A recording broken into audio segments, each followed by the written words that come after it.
Hello, everyone. I'm Mohammed Tabakoli, the inaugural director of the Elahé Omidyar Mir-Djalali Institute of Iranian Studies at the University of Toronto. I welcome you to the Institute's Iranian Studies book launch featuring my distinguished colleague, Professor Touraj Atabaki's recently published book, Toiling for Oil, A Social History of Petroleum in Iran. Professor Atabaki is senior researcher at the International Institute of Social History of the Middle East and Central Asia at Leiden University. During his distinguished career, he served as the president of the Association of Iranian Studies and the European Society for Central Asian Studies. In addition to seminal articles, he is the author, co-author, and editor of several books, including Azerbaijan, Ethnicity and Autonomy in 20th Century Iran, Iran in the 20th Century, Historiography and Political Culture, Men of Order, Authoritarian Modernization under Ataturk and Reza Shah, Iran and the First World War, Battleground of the Great Powers, State and the Subaltern, Modernization, Society, and the State in Turkey and Iran, Working for Oil, Comparative Social Histories of Labor in the Global Oil Industry, and the Fadai Guerrilla Practice in Iran, 1970 to 1979, Narratives and Reflections on Everyday Life. Before inviting Professor Atabaki to speak, I would like to express our collective gratitude to Canada's Indigenous people and acknowledge this land on which the Elahé Omidyar Mir-Djalali Institute of Iranian Studies operates. For thousands of years, it has been the traditional land of the Huron-Wendat, the Seneca, and most recently, the Mississaugas of Credit River. Today, this meeting place continues to be the home to many Indigenous people across Turtle Island. We are grateful to have the opportunity to live, learn, and teach in their ancestral homeland. I would like to express our gratitude to the sponsors of today's book launch, the Canadian Society for Iranian and Persian Studies, the Iranian Studies Student Forum, and the Roshan Cultural Heritage Institute, which has generously funded the establishment of the Elahé Omidyar Mir-Djalali Institute of Iranian Studies. I thank Professor Atabaki for accepting our invitation to speak about his new book, Toiling for Oil, published last November by Cambridge University Press. Professor Atabaki. Thank you very much, Professor Tabakoli. Thank you very much for all of you that attended this presentation, and very grateful to all of you. And I'm not sure, I mean, this loop of PowerPoint maybe distract your attention. You can just fix it somewhere, if it's possible, dear Balal. Maybe that... Go to the very beginning. Yes, here. This is on the title. Yes, okay, title. Yeah. No, that's okay. That's fine. The 20th century. I mean, this is I'm talking about this book that presented, that published by the Cambridge University Press, and it's about social history of petroleum in Iran, toiling for oil. The 20th century is often referred as the century of oil, and the discovery of oil in Iran marked the beginning of a profound transformation in the country's history. The transformation included the development of a large oil refinery, shipping system, and industrial towns in southwestern Iran. As the use of coal declined and oil became the dominant energy source for Western economies, the world underwent a dramatic change. History of oil have traditionally been told from a political or business perspective. These accounts often focus on relationship between oil companies, government and oil companies, or government and societies, providing a top or top-down view of history. If you ask me to give you examples, I can say, for example, the book by the Jan Luiten van Zenden, A Social History of Dutch Shell, is an example, or the book published some 30 years ago, 40 years ago, by Ronald Ferrier and James Bomberg, The History of the British Petroleum Company, by Cambridge University Press. These are in company history. When I began my study, I wanted to offer a different perspective, a social history focusing on the people at the heart of the oil industry. My aim was to explore how the social changes practiced in Iran through the lens of ordinary individuals rather than elites and institutions. For me, oil was not just a national resource. It was a highly valuable and strategic commodity. Its significance stemmed out only from its geological origin, stems not only from its geological origin, but also from the complex social and economic system built around it. Globally,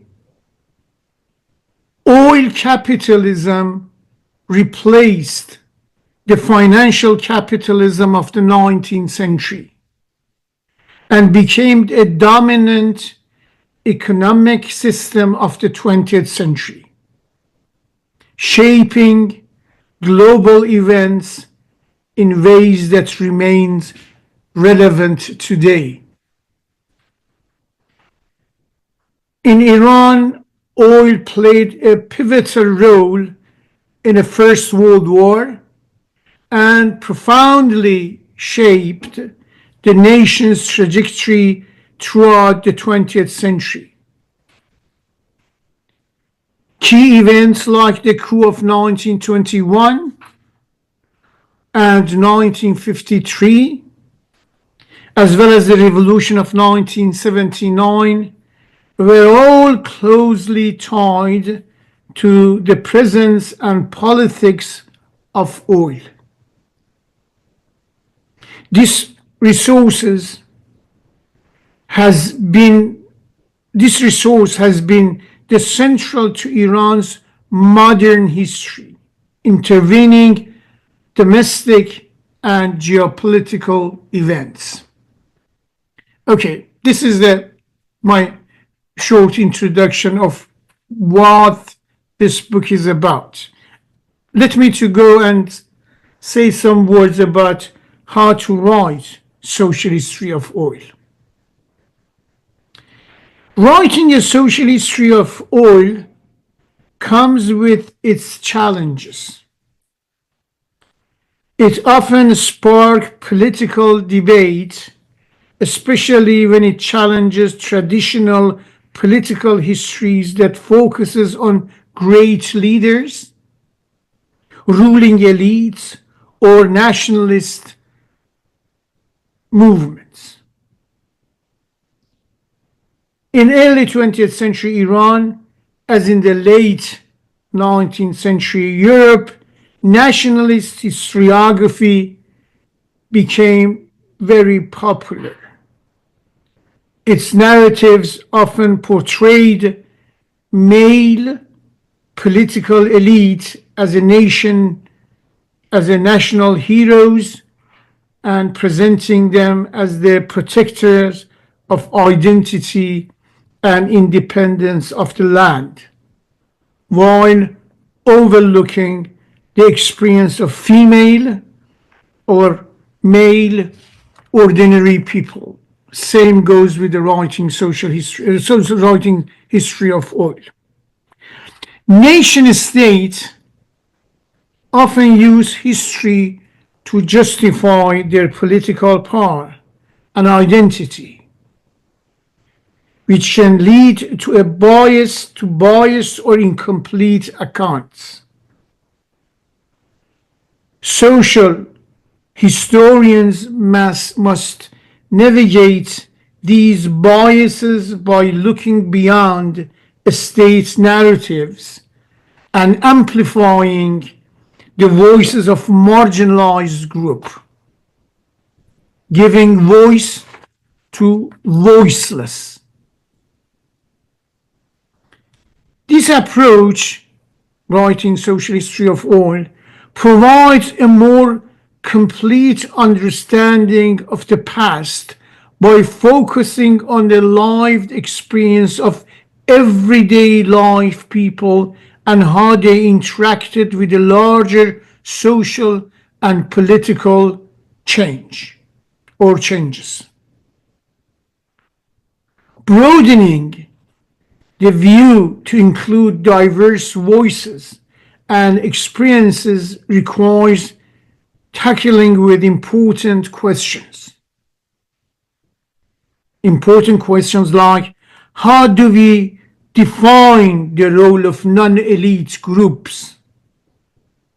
Are we talking about their action in a specific moment or their broader influence over time? These questions challenges traditional idea about historical agency.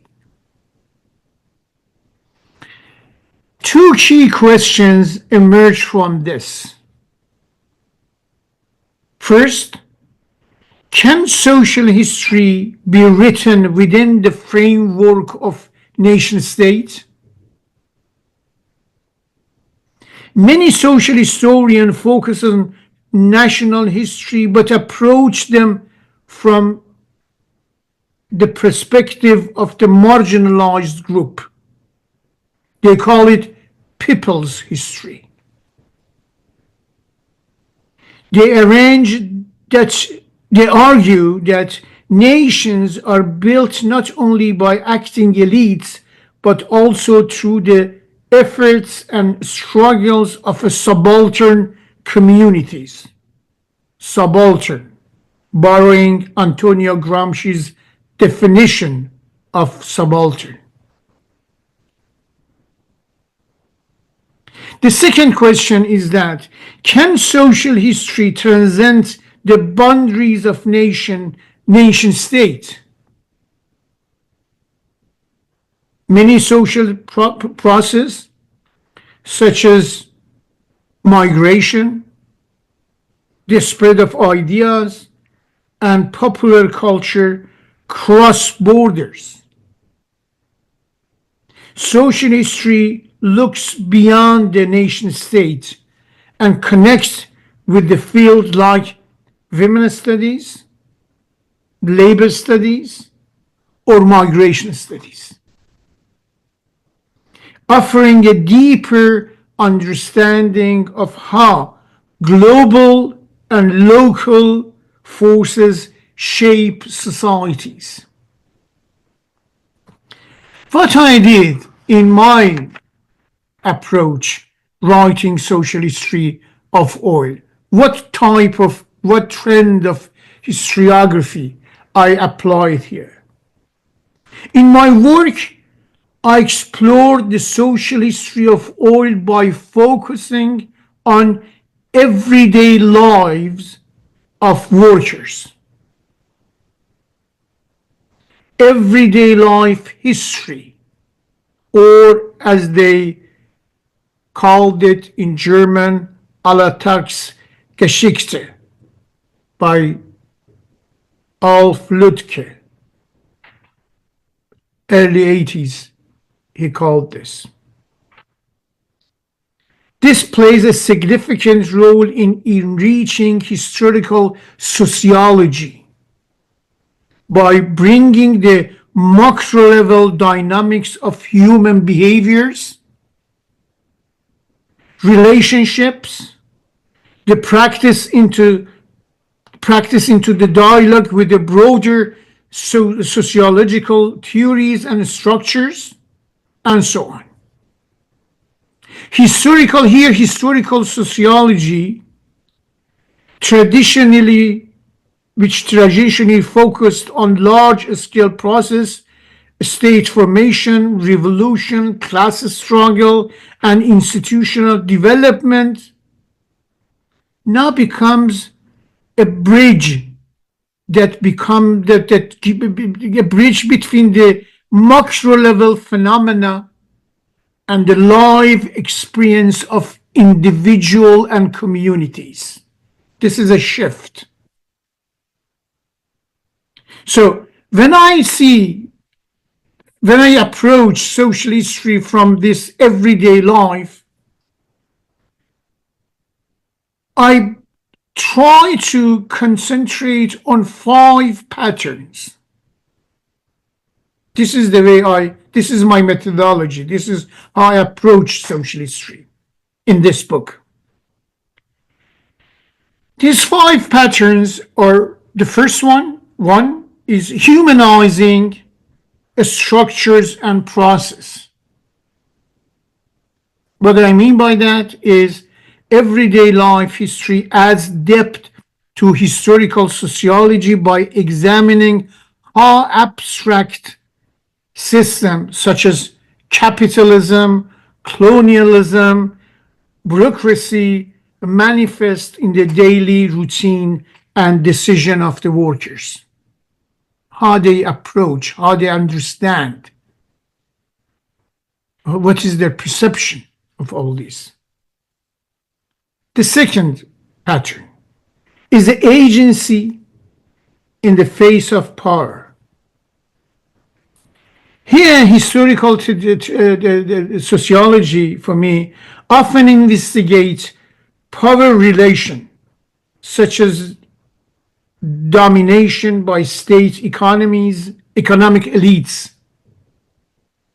Everyday life history highlights how individual and communities resist, adapts to, or reinterpret the oil company or state in subtle ways.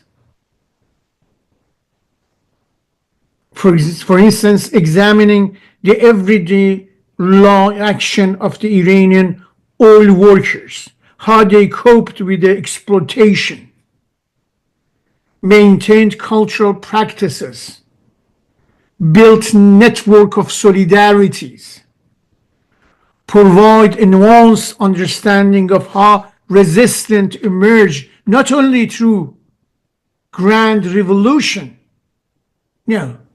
but also through a small everyday act of defiance.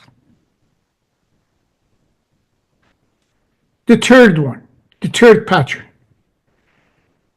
connecting the personal and political. One of the strengths of everyday life history is its ability to connect personal experience to a larger political and economic structure. For instance, the study of tribes, non-sedentary population in crafting oil workers' class consciousness during the early period of the oil industry, part of the more work. The first chapter of my work is about this pattern. When I write about how labor turned to be worker,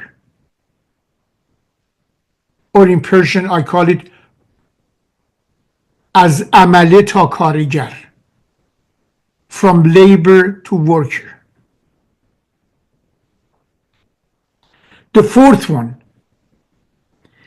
uncovering marginalized voices.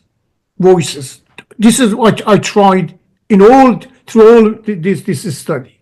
Everyday life history foregrounds the voices of those often excluded from traditional sociological inquiry: peasants, workers, women, children, and other marginalized group. For me, this inclusivity provided a full picture of social dynamics. I talk about leisure, how the children of the workers practiced leisure in oil towns.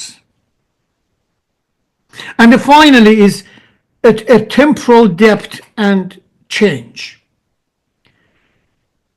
My everyday life history captures how small incremental change in daily practice can lead to a significant societal shift over time. For example, changes in consumption pattern, family structure, work routine drive broader historical transformation, and rather than concentrating solely on a union and political struggle, I examined their workplace condition, living arrangement, access to the education,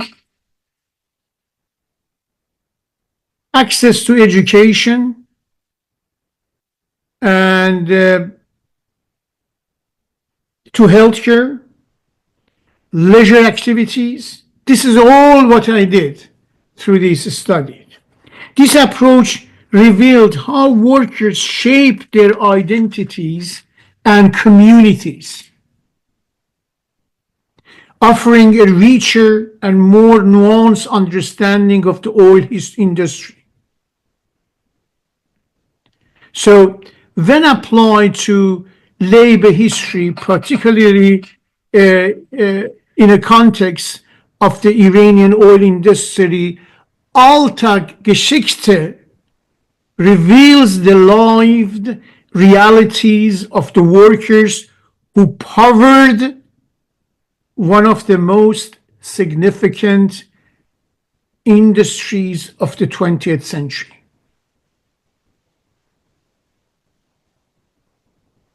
This is what I approached in my book.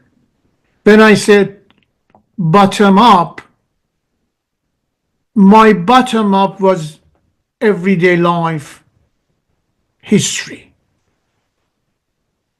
Alltagsgeschichte. The Iranian oil industry, shaped by colonial interest and foreign control for much of its history, provided a fertile ground for exploring how everyday life intersected with global economic forces. By examining the routines of the oil workers, how they toiled in the field, lived in company towns, and navigated both exploitation and resistance. Everyday life history for me illuminated the social fabric of labor beyond a statistical or institutional analysis. This lens allowed me to examine the mundane yet critical aspects of the worker's life. The exhausting physical demands for oil extraction, the dangerous condition they lived, their effort to form union and strike against injustice. It also brought to light the ways workers organize their domestic life under the constraint of the company housing, limited wages, colonial hierarchies, and so forth. For example, exploring how workers' families maintain their tradition, shared resources, and supported each other, revealed the resilience and solidarity that underpinned labor movement in the oil field.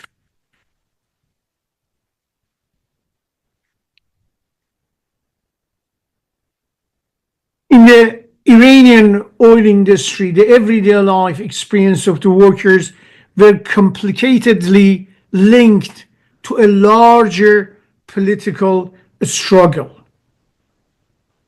For example, the strikes and protests by the oil workers in Abadan during the mid-20th century stemmed not only from economic grievances, but also from their lived experience of oppression and inequality.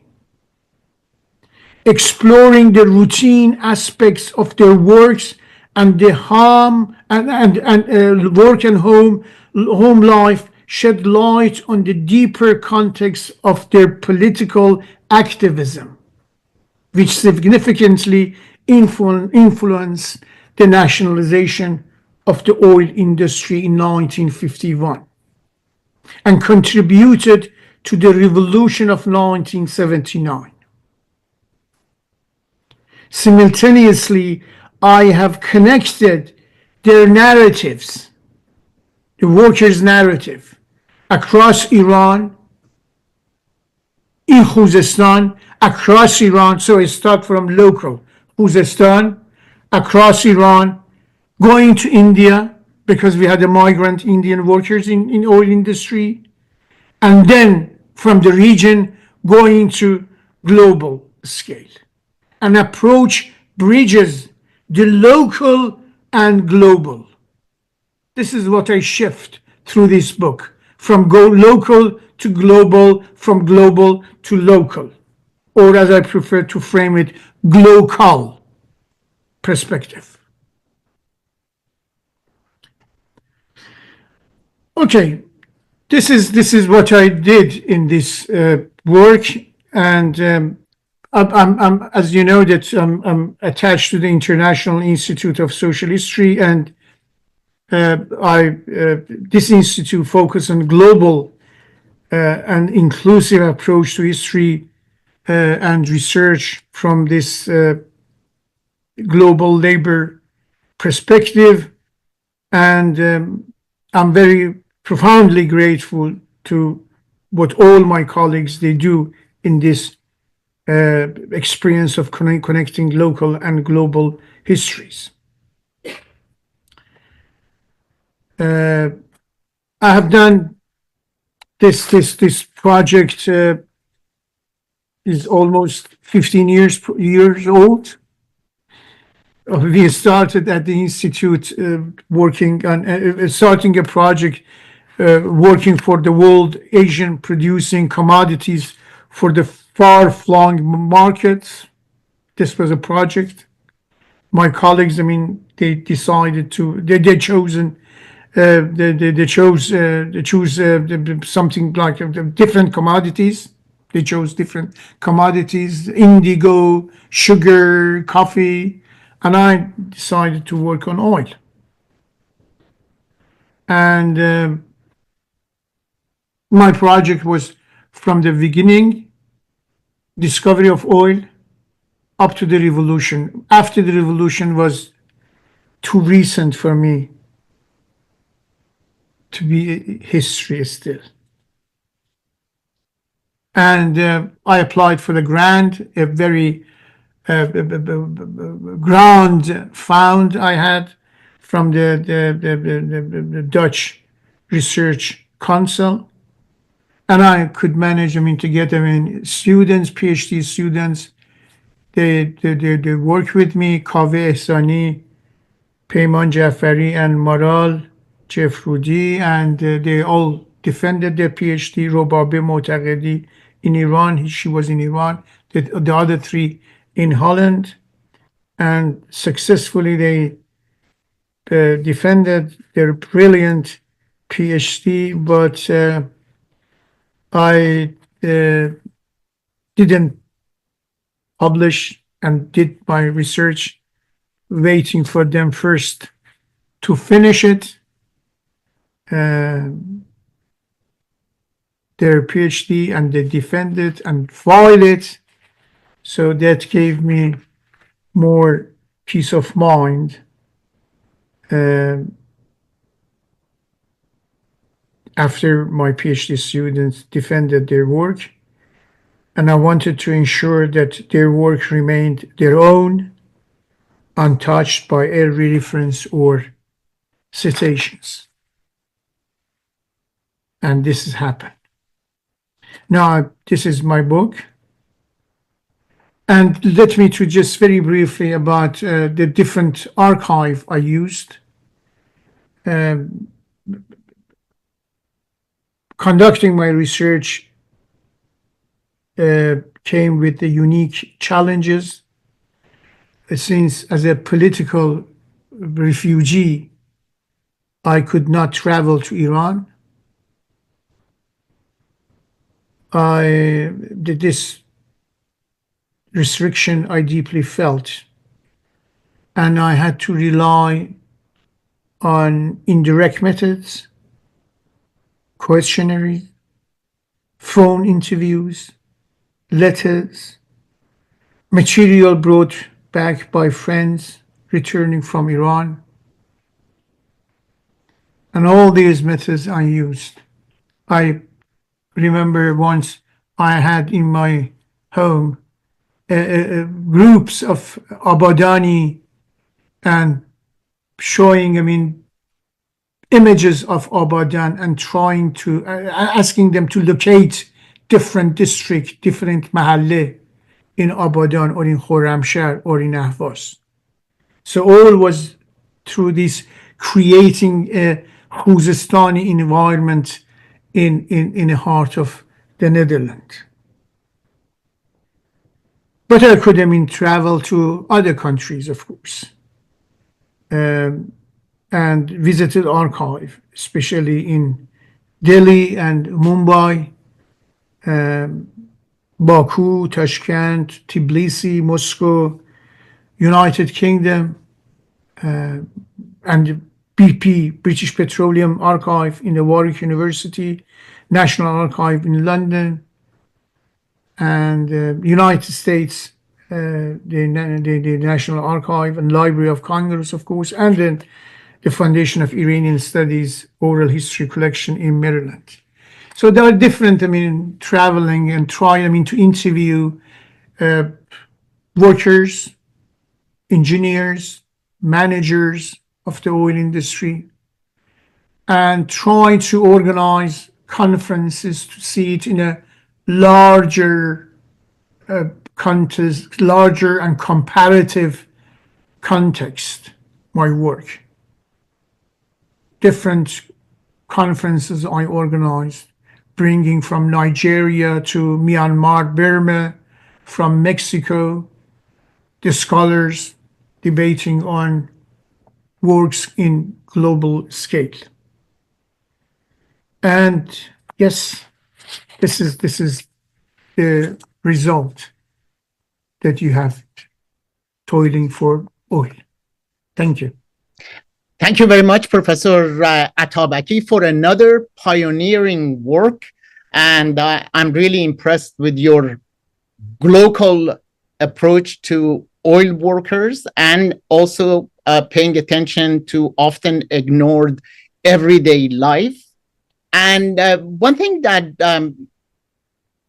I like to see, as you have attended to everyday life, one of the everyday life of the toiling for oil is toiling illnesses related to oil industry, and what kind of sicknesses, illnesses, and general pollution have you explored in this work that impacted the everyday life of oil workers who ended up in hospitals and they had disabilities of various types? Thank you. Sure. Do you mind if we just, turn this screen sharing and then see faces? Face of each other. Yeah, we do. Your face is there. Enough for post. I can have everyone. Okay. Gallery. No, I can see. Can you see everyone? Okay. The Iranian oil is very, very heavy, and compared to the light oils in other countries. And this heavy oil, brings different, creates different, outcome, health outcome. And we have, two related, problem here. One is directly coming from the oil, heavy oil, refining oil, extracting oil, transferring oil from the oil field to refinery. And then is another problem is the local environment. The early period when the I'm talking about 1908, 1910, the dominant problem, health problem in the region was trachoma, tarachum. And that was a common problem. And that stayed, up to, let's say, mid-40s even. Then is a problem of the long breathing. And that was a source of problem that we had even, some protest by the workers, especially those who are working on a refinery, less in the oil field. And then, of course, was the security, the environmental security that created various problems. And in fact, these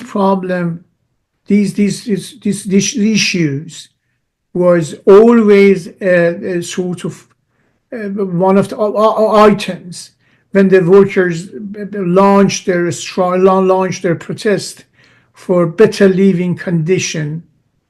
They refer to these problems and ask for the better hospital, better clinic, better healthcare, and so forth. Yes. Thank you very much. We have a couple of questions.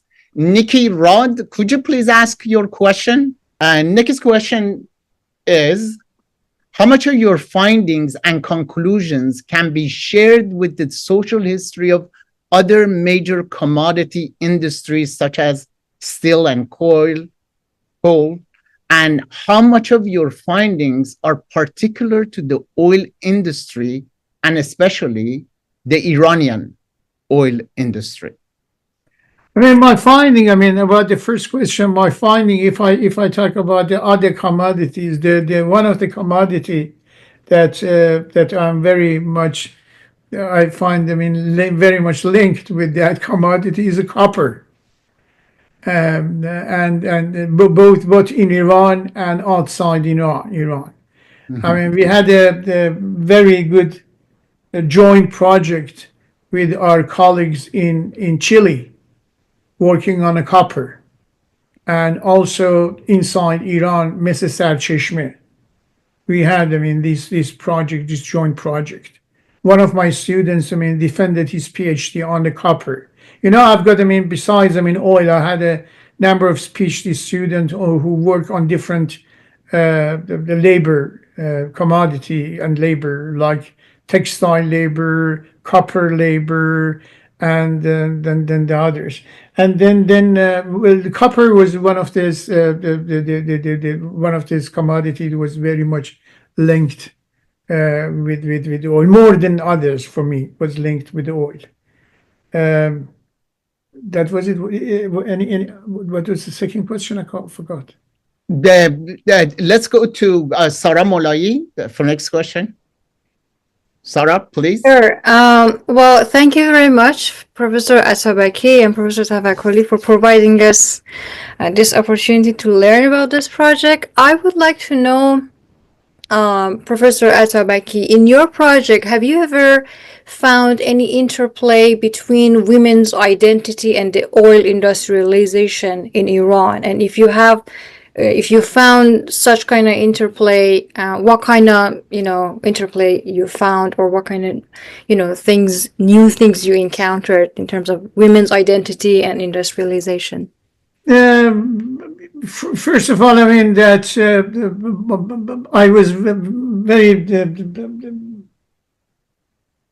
lucky to get access to documents, reports, and recorded diaries of some women activists in this period, in a period of diary of a very young students, high school students, a female, after 1945 to 1953-54, and how the women what they did during this the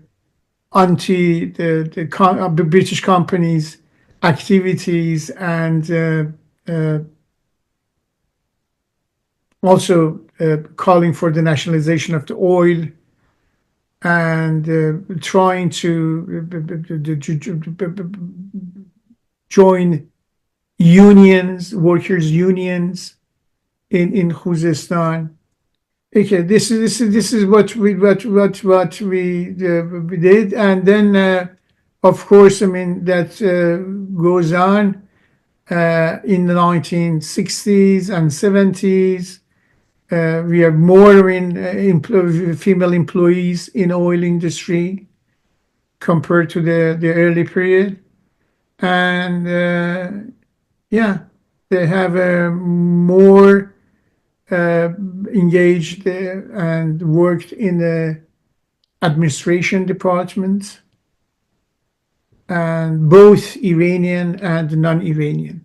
And in my study, I try to interview them, try to bring the voices, how they remember the past, and how they consider their agencies in the history, and so on. Yes.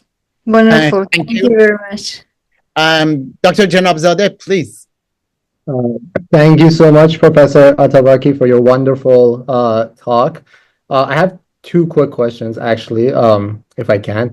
The first is that you mentioned that in your book you explored the ways in which tribal affiliation led to worker solidarity among the oil workers. And I was wondering if you found the opposite to be true as well, how tribalism and different tribal affiliations actually prevented workers' union and solidarity among the oil workers? And the second question is somewhat related to the first question that was actually asked. How did the presence of Indian oil workers impact Iranian workers' solidarity? Was there any transnational solidarity, so cross-national solidarity between Iranians and the Indians, or was it primarily in a national context of us versus them? Because I would assume that any type of transnational solidarity that could take place would have to be between oil workers, especially since oil came to transplant other forms of fuel. So essentially the jobs of European coal miners and such going extinct as more and more oil was imported to replace coal as a fuel source. So I would assume that any type of transnational solidarity would have to be between oil workers from different nationalities. If you could speak a bit about that. Thank you. Very good. Thank you. Very interesting questions. First of all, about the tribes, I always say, class matter, but a tribe is also matter. We cannot go to this essentialist approach and ignore other agencies, other identities. When we're talking about creating fidelities, associations, attachments. For example, I can give you one example that we had a strike. We had a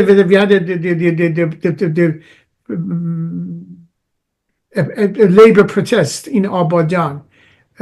Somehow was divided along the different tribal affiliation or unionizing labor in late 1940s. That was the first one. It was mid 1940s. The second one, when I say the unionizing, was late 1940s, and that was, you could see that the tribal affiliation mattered in somehow dominated even the class affiliation or class identity of the workers.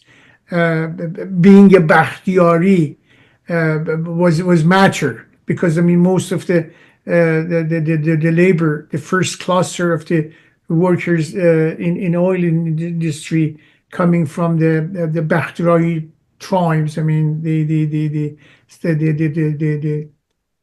lower groups in a Bakhtiyari tribes, like they call it Amale in a tribe structure. And so this Bakhtiyari affiliation was very, very strong in somehow. So tribe really mattered. I don't belong to that those that group of those historians who just ignore the other identities that class. I call it class and other identities in my work. Something about the Indian is, yes, there was a solidarity. There was a link between the Indian labor movement, Indian labor activism, and Iranian. We had, a couple of strikes by the Indian. The first one was 1921. The second was a year later, and the Iranian participated there. And in mid 1940s, we had when after the war, or the late months of the war, when we had the May demonstration in Abadan, the Indian workers participated very actively, and they had their own unions, and we had all reports by the secret agents of the oil company reporting on the individual the Indian activist who had got some link with the Indian revolutionaries or Indian activists in India. And when the oil was nationalized, some of these they approached Iranian parliament and said, okay, oil is nationalized. We don't want them to go back to India. the British are leaving here. We want to stay here because we belong to this country. And then I wrote a chapter of my book is called Far From Home But at Home, about the Indian.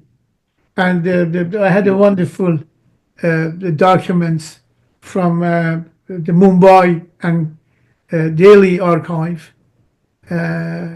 about this Indian. And the Indian, the laborers stayed there after nationalization of oil, and they made a community, Indian community in Abadan. They had their own temple, Hindu temple.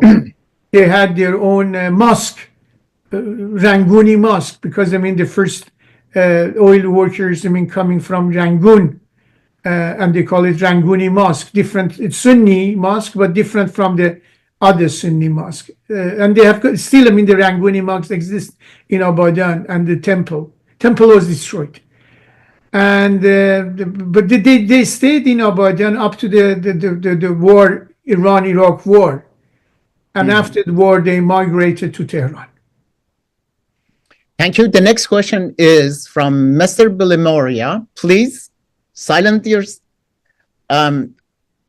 yourself. Thank you. Thank you, Doctor. Thank you, Professor, for a very instructional session. It's great seeing you. Can you bring your screen down a little bit so we can see your full face? Awesome. Yes. Can you see it? Beautiful. It's not very pretty, but yes. Whatever it is. Gorgeous. Thank you. So thank you, Professor. My question is, in this social interaction with the natural resource, how much do you think was the normal man kind of the beneficiary of the financial allocation of this natural resource? What I mean is, did the bureaucrats kind of control the financial benefits, or was it trickling down to the common man? No. The businessman was controlling everything, not the common man. Oh, and definitely. No, we did. There was a shift. You could see that there was gradually, the first time that I could see that a shift, at least, debate in the oil industry before nationalization is still, British Petroleum there. That the first time was that after the Labour came to power in Britain after the war, and that was a new generation of the public servicemen coming from Britain to Khuzestan and bringing ideas about that and debate about that. That was the thing that I can see that to me, and the rest is. Not. And something here, when it talks about, is more complex when you talk about relation between oil companies, British Anglo-Iranian oil company, and the Iranian government. This is I need to highlight too, because it was. The general perception is that the Anglo-Iranian oil company had the upper hand and dictated everything, dictated by the Anglo-Iranian oil company, and the Iranian government was a passive recipient of the order of the Anglo-Iranian oil company. No, that was not true.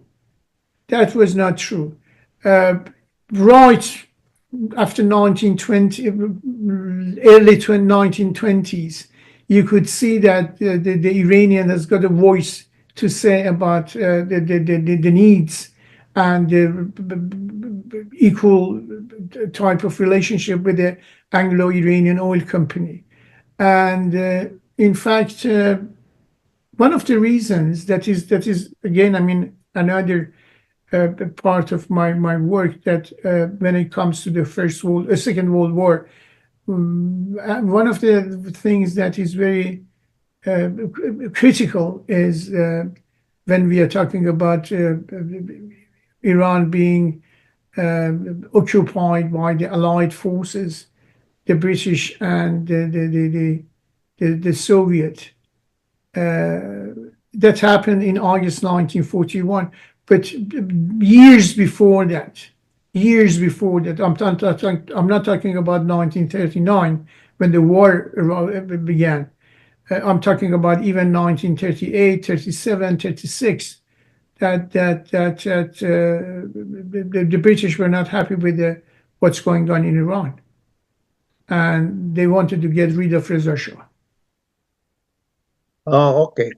Because this is an interesting combination, because what was in India, we practically experienced the same thing.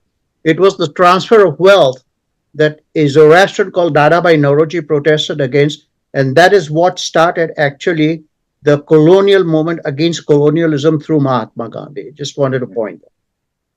Thank you. The next question is from Mr. Bahujwala, please.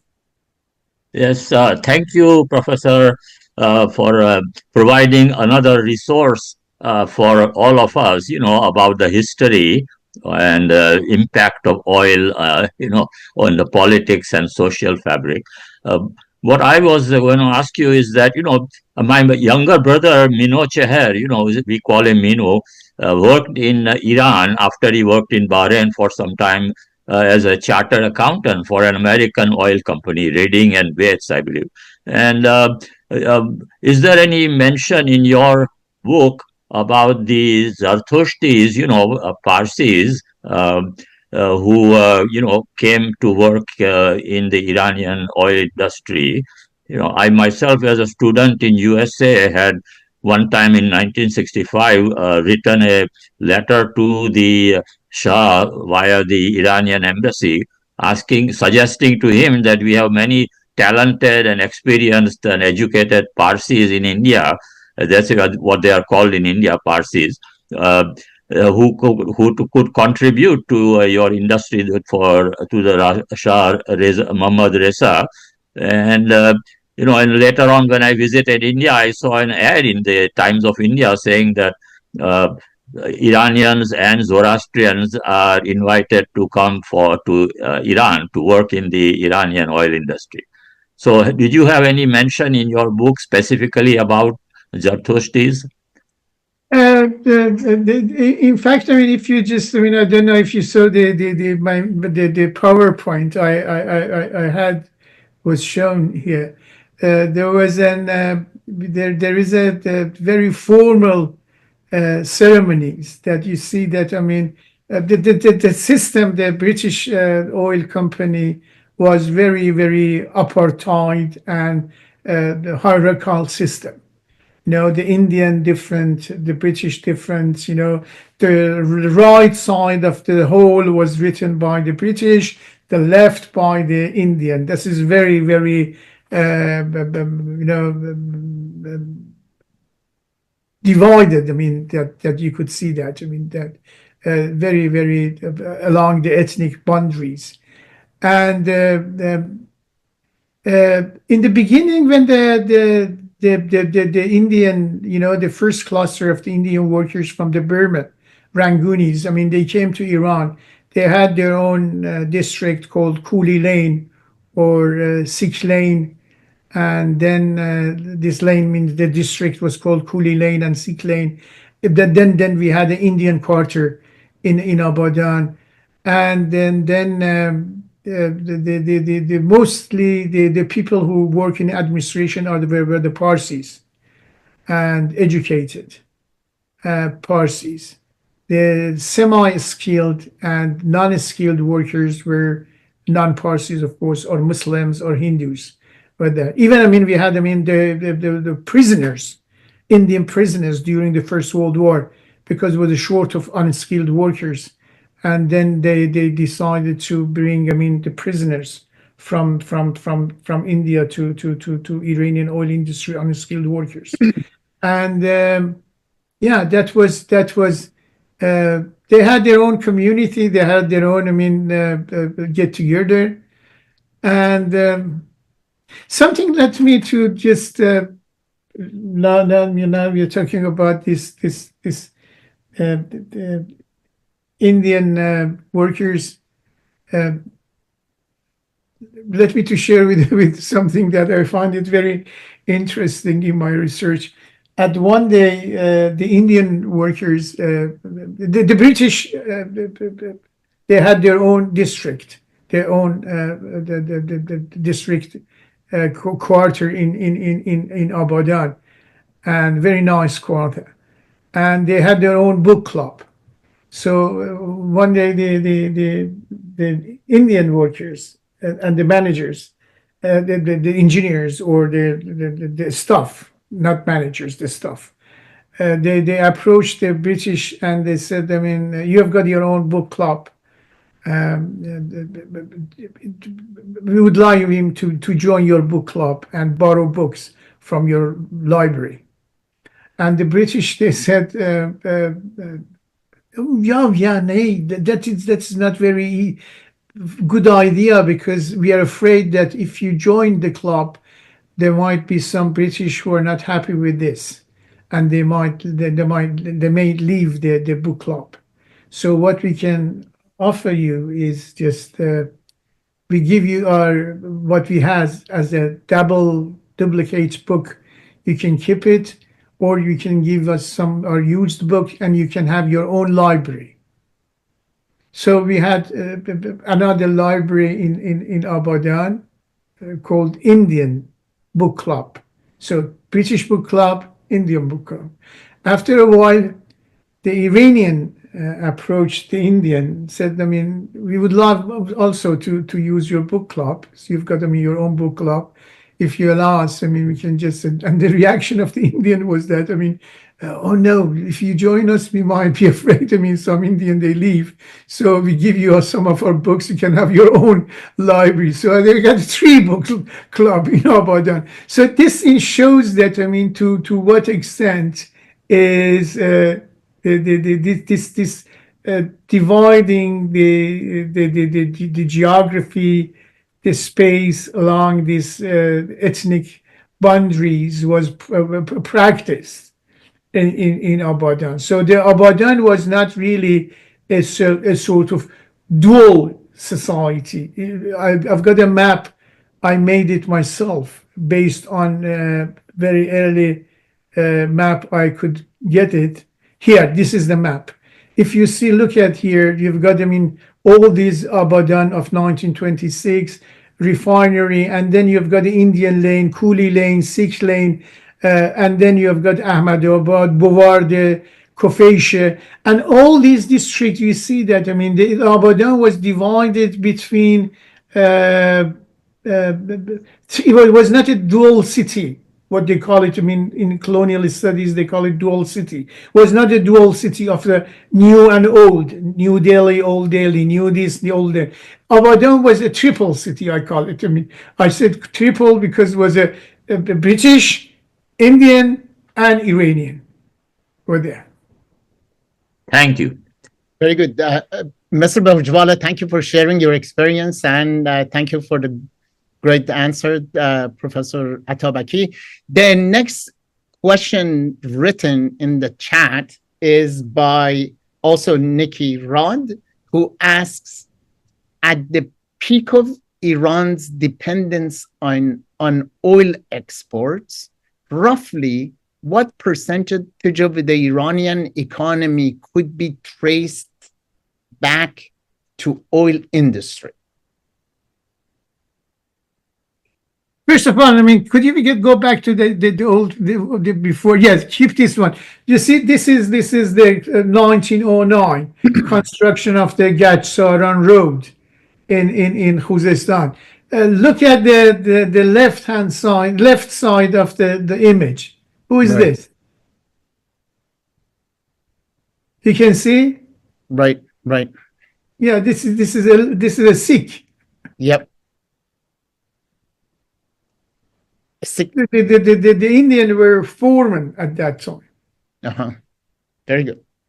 And you can see, I mean, different, I mean, pictures that you can see the engineers mostly were the skilled workers at the early period were Indian. If I could understand, I mean, correctly, the question was about the percentage of the Iranian economy. Yeah. What percentage of it could be traced back to oil industry? How large the oil How industry? large was that? I mean, I think, In the if I remember, I can't exactly say because I can't remember the date, but I just said that some, not very, very much in the beginning. That was, I think, if I'm not mistaken, please, consider, I might, not be correct, not be remember exactly, but I think was roughly 30%, something like this in every period. Very good. Thank you. The next question is by. These are doobies. These are doobies. Doobies are very known in India for laundry. And the doobies in Abadan, they had their own, the doobies from India, they had their own community. And this is Hafar, a district in Abadan. The doobies, go and wash the clothes of the workers. Right. Actually, And this is another Sikh here. right. Thank you. Mr. Derderian, please.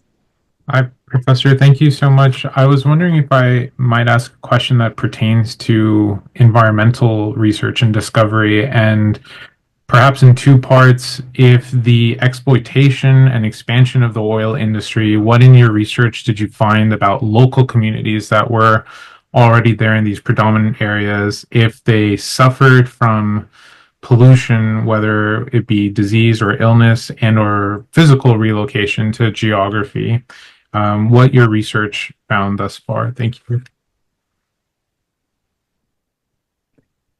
That was there is a dilemma here that in a early period when the oil was discovered,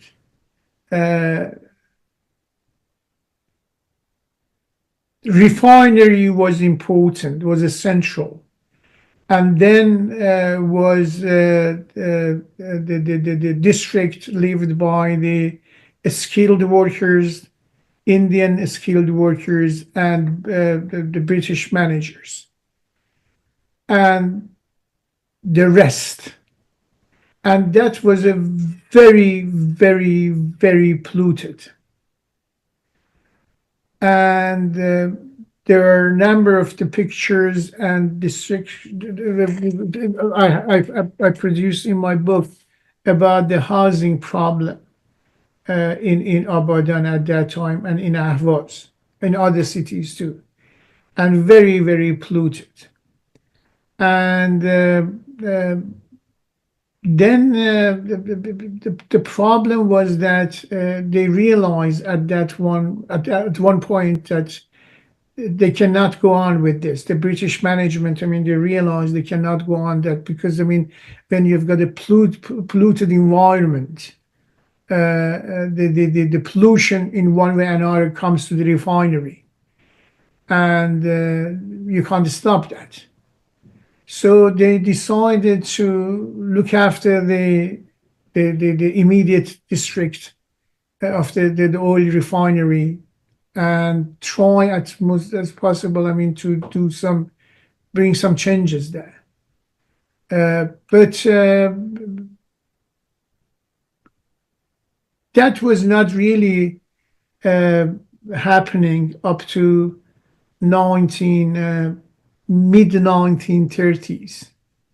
So the first, let's say, 20 years, 18 years, 20 years of the oil industry was a disaster, was very bad.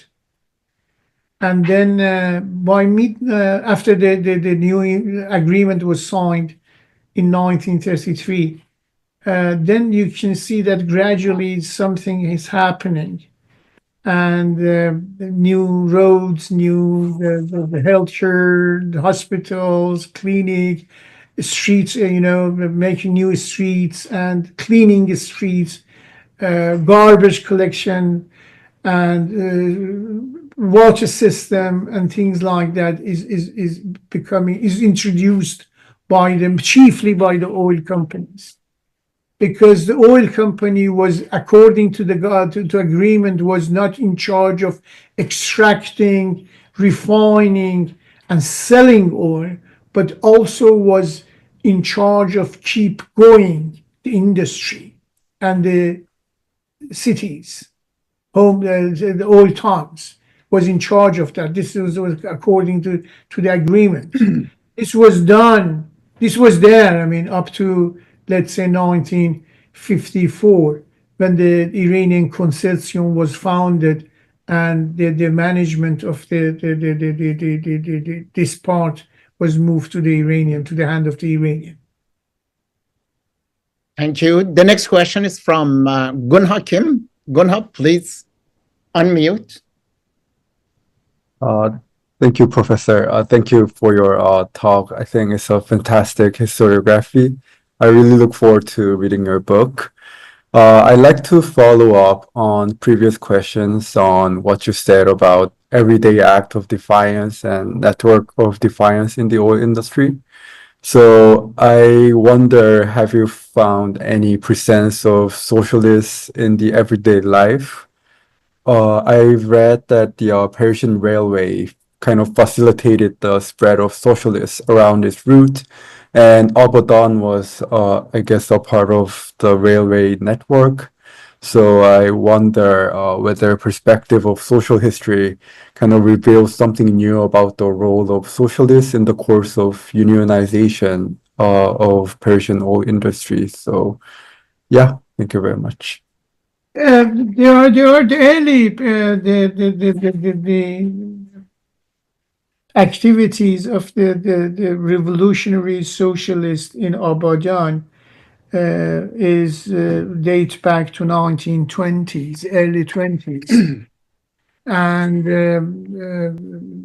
And we had, I mean, some Indian revolutionaries, you know. There were, I mean, groups of the Indian revolutionaries, nationalists, Sikh nationalists, other nationalists. They're in India, in Abadan, and they were. So in the report of the oil companies, there are references to the spreading, I mean, left ideas, left culture, left, I mean, pamphlets and leaflets among the Indian labor. And in fact, I mean, one of these, I mean, the second strike of the Indian labor was so dramatic that the oil company decided to repatriate all the Indian oil workers and then to get rid of these revolutionaries. But later on, I mean, of course, I mean, we had, I mean, in mid 1930s and in 40s, especially in 40s, we had, I mean, also a network of the Indian, the communist in oil industry. This is talking about the Indian. About the Iranian, the early period of that we can trace the activities of the left goes to mid 1920. That some member of the University of the Toilers of the East, Kutv, from Moscow, they traveled to Khuzestan and then employed in the oil industry, and then they managed, I mean, to unionize, to organize worker, and set up a strike in 1929. For the first of May 1929, we had a large strike in Khuzestan for better pay, better housing, better healthcare, and so on. We had that one. The strike lasted for some days, and not only the workers but their own families also joined the strike. And that is a part of the work that I covered in my book. Then we have after the World War II. During the World War II, we had the network of the Tudeh Party and the Iranian Union, Central Council of the Iranian Workers, very active in Khuzestan, and they could manage, I mean, to have the first and the most largest demonstration of the 1st of May in 1945. And the Tudeh party was very active. Shorai Mutahide, that's the Central Union, Council of the Union of Workers, were very active there. And that brings us to 1947, 48. Then the Jebhe Milli becoming very important, National Front of Mossadegh becoming very active in Khuzestan. And then, of course, I mean, we come to the coup of 1953 and afterwards. Thank you. Thank you for this final elaboration on Tudeh party, because a couple of questions in the chat were related to the role of the Tudeh party. The next question is from Ustad Zahiri. Befirmayid. Thank you very much, Dr. Tabakoli, and Professor Atabaki. As a labor historian, I'm quite proud to follow your work. I'm working on a book project on the Sikh diaspora in West Asia, and in the 2 trips I made to the British Library in London, I came across some declassified communication from the diplomats in Iran regarding the unrest or mutiny in the refinery between Sikhs and Hindus and the Muslims, I presume Iranians. And this was something that when I followed your work, the other works that you've done on the oil industry in Iran, I've been avidly reading it, and I'm using it in my own project. And so I was wondering if there was any other place I could dig further, Dr. Atabaki, with regard to the Sikhs in Abadan. This is the first question. And the second question is that you kindly referred to that some of the Indians in the refinery were connected to the revolutionaries in India. Well, I understand that at the same time, in between 1909 to 1916, the Qadar movement, GHADAR, based in San Francisco, they had quite agents in Iran fighting the British, and I came across in different sources. I would be grateful if you kindly first let me know, if possible, if there are further evidence with regard to the Sikhs in the oil refinery, and second, if there was any question to this revolutionaries in the United States that had a global network called the Qadar. Thank you. Considering, I mean, the activities of the Indian workers or activists in Khuzestan, the early reference I saw that, I mean, that not about the oil industry, because whatever I said, I mean, up to now was concentrating on the oil industry and demand for the better page, housing and things like that. But beyond that, if we go to what's happened during, for example, the First World War, I found documents in the Ottoman archive, that is the Ministry of Defense in Ankara. There are, I mean, some documents about the activities of anti-allied forces in Khuzestan. And there is a secret organization, Turkish secret organization called Teşkilat-ı Mahsuse, which sabotaged the oil industry in 1916. And they also went, that was in Abadan, in Ahvaz to Abadan. And then they had the same things, I mean, the same sabotage happened in further east. And according to the Ottoman Secret Service report, there were some Indian Muslims there actively collaborating with the Ottoman there. This is in Turkey, Dr. Atabaki, or this is in Iran that the Indians were active? In Iran. Okay, yes. Iran, because this is called Tashkilat Mahsusa's activities in Iran. So there are some network of the Ottoman network working in Iran, in southern Iran, and there are reference that there are some Indian Muslims working there. And the reason about coming back to the Sikh, when we had the strike in the early 20s, the British, there is a report that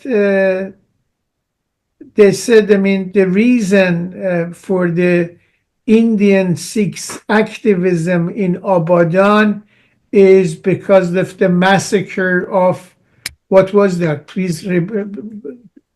In 1907 in Lahore? No. In 1921, in the Sixth Massacre. Oh, okay. Amritsar? What? The Amritsar massacre? Yes, Amritsar. Yeah. Oh, Amritsar. that's pretty recent. Yes. Okay. Yes. Yeah, and then they said, I mean, because of the Amritsar, we had, I mean, this transfer, this activism somehow transferred to Iran. I couldn't find any link between what's happening in Amritsar and the Indian, the Indian Sikhs activism. I didn't find anything. The British, they claim that there is a link. I didn't find any link. Yes. Because I went because at that time and later, I find them in some.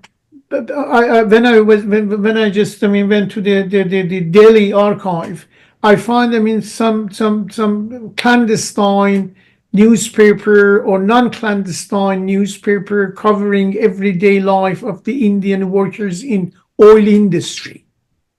Wow. I mentioned in my book about this report published in India about how life of the Indian workers are in Iran. I didn't find any link at that time. I didn't find any link in this report between the lives in Iran and Amritsar's uprising or massacre. Thank you. The next question is from my 20th century colleague and schoolmate, Dr. Behruz Khadavi. Behruz Jan. Can you hear me? Yes. Oh, okay. So first of all, let me just say. Can we change now this and see the faces of the?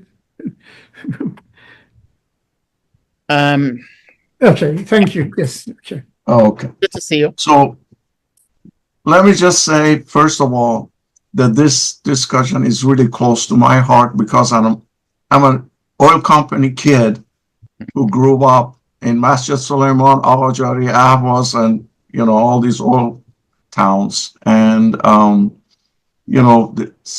lot of what you're describing actually is firsthand experience for me. And in fact, when my parents lived in Masjid Suleiman, they had a lot of Indian neighbors. And after the 1933 and eventually 1950s, the population of Indians in the oil company, of course, went down because the agreement between Reza Shah and the Anglo-Iranian oil company was to increase the number of Iranian engineers and workers. And as that started happening, the population went down, although a lot of Indians decided to stay behind. But the thing that I wanted to talk about and ask a question is, to what extent, I mean, we have this notion of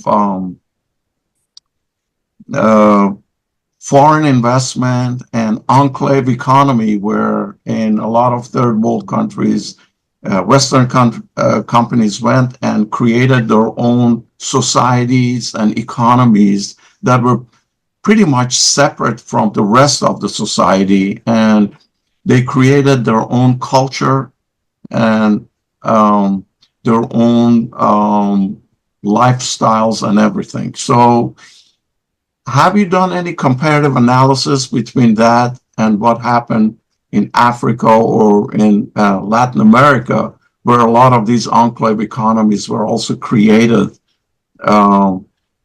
with respect to other types of mining or nowadays, with manufacturing and all of that?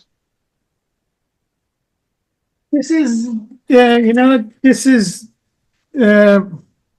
this is my new book, Toiling for Oil. And this is another book, edited volume called Working for Oil. Not toiling for oil, but working for oil. And here, we did some comparative studies between, for this, working for oil. And in fact, this was very, very interesting. And I covered it. In my the book, that the British in the early period, they consider Khuzestan as part of their empire. And for example, when when the oil was discovered during the Istibdad Saghir, the bombardment of the Iranian Majlis, Mashrute, and when the news of the arriving the constitutionalists to Tehran and setting up the second parliament reached Khuzestan, the British, they said, here is Khuzestan, here is not, we have nothing to do with the constitutional revolution. So there's nothing to do with the constitutional revolution, here is Khuzestan.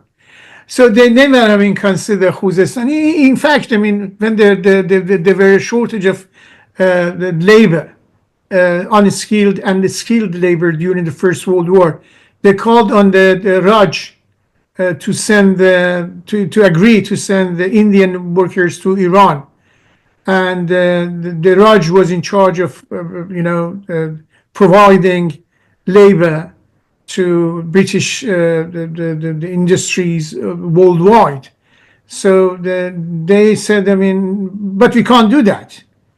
We can't do that. We can't send dispatch the Indian Indian skilled and non-skilled workers to Iran, because Iran is not a colony of the British. We can only send to the regions, the countries, the regions that are the colony of the British.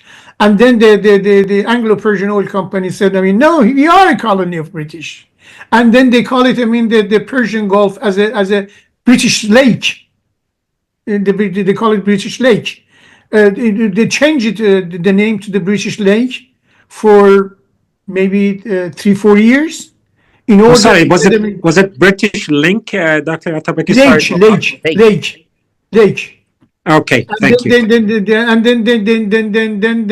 to be allowed to be in a position to send them to dispatch Indian workers to Iran. And then that happened in 1916, I think, to the 1920s, something like this, for a period of time. In all correspondences of the British Oil Company, Persian Gulf was called British Lake. And then to justify the action of because I went through this very large document of the migration of the Raj. Raj has a very migration policies. You couldn't, you couldn't go as an Indian to anywhere without the permission of the Raj. You couldn't go to Nigeria. You couldn't go to Burma. You had a permission. You need them in permission. So there are all documentation about how to employ Indian for the industries outside India. So in order to be able to, for the Iranian to get the Anglo-Persian Oil Company to get the Indian labor, they changed the law. They adapted an amendment, call it British Lake and Khuzestan as a province of India, province of the Britain, to be able, to get them in things like. This is things happening. There, and then of course, that many other things. But So Donald Trump, it seems like, is following an old British script with the renaming that he has recommended. no, Donald Trump, I think, one day he comes and call it, not Persian Gulf, but American Gulf. All right. Thank you. Has been a fantastic presentation. We just have one more final question from Saeed Hariri. Saeed John, please.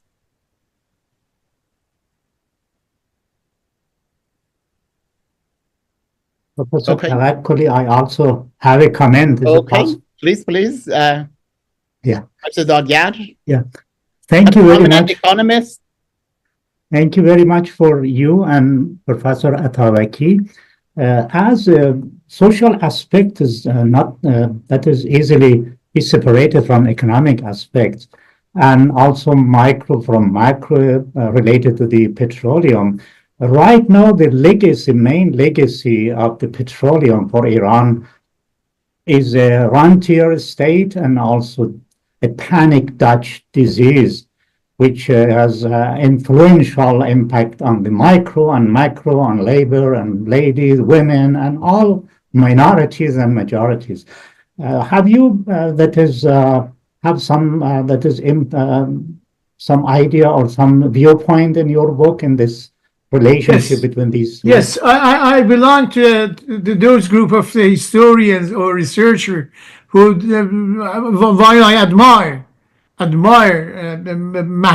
Mahdavi's contribution in bringing their entire state, and then discussing about that.